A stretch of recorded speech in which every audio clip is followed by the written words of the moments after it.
ప్రభు యొక్క ఘనమైన నామాన్ని బట్టి ప్రతి ఒక్కరికి వందనాలు చెల్లిస్తూ ఉన్నాను.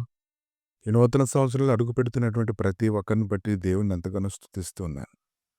ప్రభు అయితే ఎంతో కృపను అనుగ్రహించి, బలపరిచి, అన్ని విషయాల్లో సమాధానం కలుగజేసి, ఆయన శాశ్వతమైన సన్నిధితో నింపి, మన ఎడల చూపిస్తున్నటువంటి ఆయన మహాకృపను బట్టి దేవుడికి ఎంతగానో వందనాలు చెల్లిస్తూ ఉన్నాను.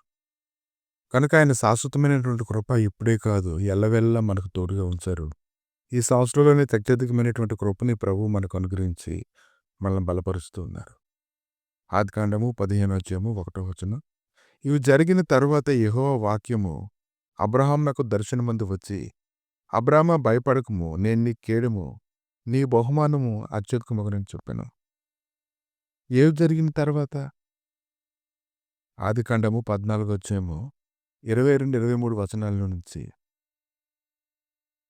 అబ్రాము నేనే అబ్రామును ధనవంతునిగా చేసేదనని నువ్వు చెప్పకుండానట్లు ఒక నూలు పోగైనను చెప్పుల వారైనను నీ వాటిలో ఏదైనా తీసుకొనని ఆకాశమునకును భూమికిని సృష్టికర్తయును సర్వోన్నతుడును దేవుడినైన యెహోవా ఎదుట నా చెయ్యి ఎత్తి ప్రమాణం చేస్తున్నాను.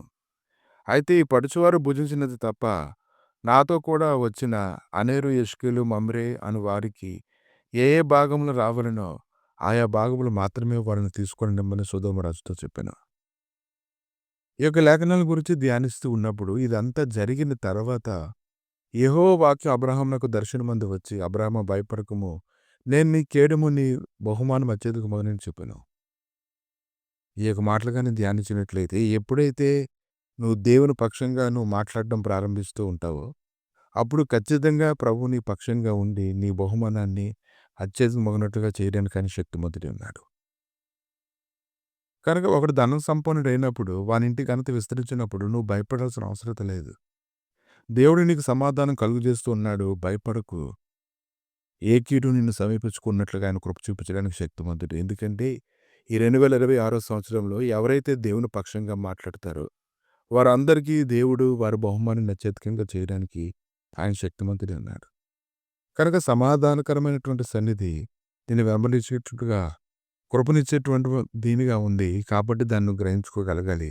అపోస్తలుల కార్యాలు 27:23 నుంచి కొన్ని వచనాలు చూసినప్పుడు చాలా దినములు వారు పడవ ప్రయాణం చేసిన తర్వాత అపోస్తలుడైన పౌలుతో సహా ఉన్నటువంటి వారందరూ ఆ యొక్క తుఫానుకి గురైనప్పుడు అతడైతే చెప్తూ ఉన్నాడు. అపోస్తలుల కార్యాలు 27:22 నుంచి, ఇప్పుడైనను ధైర్యం తెచ్చుకోండని మిమ్మల్ని వేడుకొనుచున్నాను. వాడికే గాని మీలో ఎవని ప్రాణమునకును హాని కలుగదు.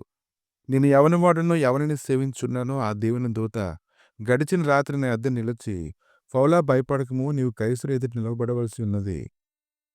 ఇదిగో నీతో కూడా ఓడలో ప్రయాణమైపోవచ్చిన వారందరినీ దేవుడు నీకు అనుగ్రహించున్నాడని నాతో చెప్పాను. కాబట్టి అయ్యలారా ధైర్యం తెచ్చుకోండి. నాతో దూత చెప్పిన ప్రకారం జరుగునని నేను దేవుని నమ్ముచున్నాను. ఆయనను మనం కొట్టుకొని పోయి ఏదైనా ఒక ద్వీపం మీద పడవలసి ఉందని చెప్పాను. అపోస్తలుడైన పౌలు చెప్పినట్టే జరిగింది. అపోస్తలుడైన పౌలు ఎంతో ధైర్యంగా ఉన్నాడు. ఈరోజు దేవుని పక్షంగా పలికేటువంటి వాళ్ళు దేవునికి కావాలి. ఎప్పుడైతే నువ్వు దేవుని పక్షంగా పలికేటువంటి వ్యక్తిగా ఉంటావో అధికంగా నీకు దొరికేటువంటి అవకాశం అనేది ఉంది. ప్రభు పక్షంగా మాట్లాడేటువంటి ప్రతి ఒక్కరి జీవితంలోనూ ప్రభు అయితే గొప్ప కార్యం చేయడానికి ఆయన శక్తిమంతుడై ఉన్నాడు. చాలామంది చాలా రకాలైనటువంటి పరిస్థితులు బట్టి భయపడిపోతూ ఉంటారు. దేవుని పక్షంగా ఒక మాట పలకడానికి వారు వేదనలోకి వెళ్ళిపోతూ ఉంటారు. ఎందుకంటే భయం అనేది వారిని ఆవరించినప్పుడు వారికి ఏం మాట్లాడాలో వారికి తెలియకుండా ఉంటారు.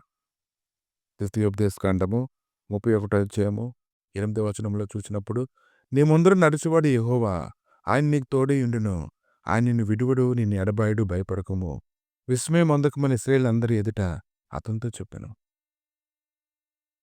కనుక సర్వశక్తిమంతుడైనటువంటి దేవుడు ఈ ఉదయకాలాన్ని కానీ గమనించినట్లయితే ఆయన సన్నిధి, ఆయన సమాధానం, ఆయన కృప, మహిమ, మహాత్యాన్ని తోడుగా ఉంచి అన్ని విషయంలో బలపరచడానికి, స్థిరపరచడానికి ఆయన శక్తిమంతుడై ఉన్నాడు. కాబట్టి ఈ సంవత్సరం అంతా కూడా ఆయన పక్షంగా నువ్వు పనిచేయి. ఆయన గురించి నువ్వు లేఖనాలు ప్రకటించు. ఆయన మాట ఎత్తి చెప్పు. అప్పుడు ఖచ్చితంగా నీ బహుమానం అత్యధికమయ్యేలాగా ఆయన కృప చేయడానికి శక్తిమంతుడై ఉన్నాడు. దేవుడు నీకు, నీ కుటుంబానికి గొప్ప క్షేమం కలుగు చేయను గాక. ఆమేన్.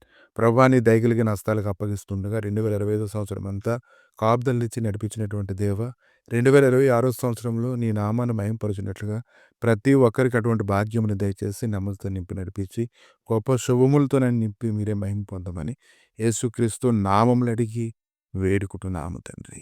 ఆమె